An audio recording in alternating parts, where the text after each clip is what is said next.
Around IT in 256 seconds by Tomasz Nurkiewicz. Episode 6, Little's Law.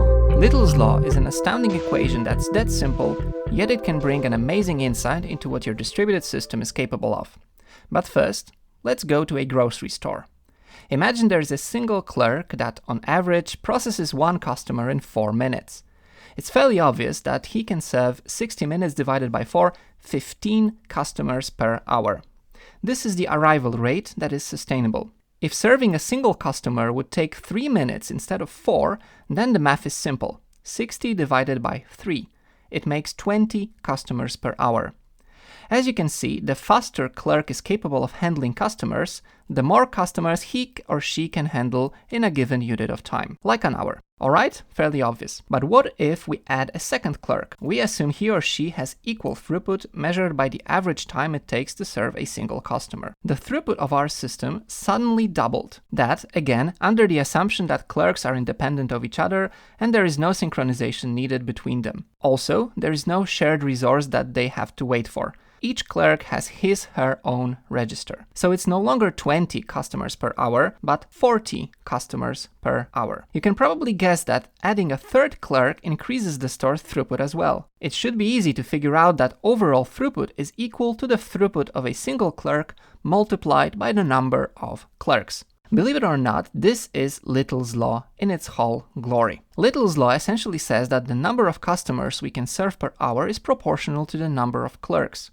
But it's also inversely proportional to the average processing time. The more time it takes to serve one customer, the less throughput we get. Number of workers divided by average transaction time. That's it. Let's go back to distributed systems. In our industry, we can use Little's Law by replacing clerks with CPUs, servers, threads, coroutines, whatever. Rather than measuring the time it takes to complete checkout, we use transaction or request response time. What's truly amazing in all these scenarios is that these are the only dependencies. For example, this law is not affected by the distribution of response times, like constant, normal, exponential. It's also unaffected by the distribution of arrival rate of customers.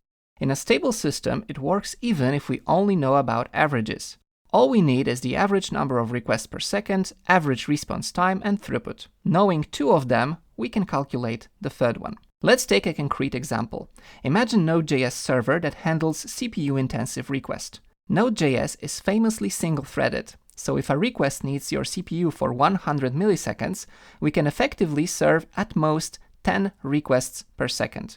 However, if we deploy 4 Node.js servers, then theoretically throughput grows to 40 requests per second. On the other hand, let's take old-school Tomcat server with 100 worker threads configured by default. If one transaction is I/O bound and takes on average 100 milliseconds, this Tomcat instance can serve 1000 requests per second. Notice I said I/O bound. If transactions on this Tomcat instance are CPU bound, we use number of available CPU cores rather than threads in the equation. Little's Law is amazing for many reasons. First of all, it allows you to estimate the theoretical maximum throughput of your system, knowing very little about its internals. You just need to know what are your bottlenecks, servers, CPUs, database connections, or the other way around, how many resources you need to sustain given traffic. It's even more amazing if you take into account how simple it is. It works no matter what is the distribution of incoming requests, whether you have random GC pauses, etc. You only work on averages. That's it about Little's Law. Hope you enjoyed it. You'll find more details, discussions, and materials in the show notes. Thanks for listening. Bye.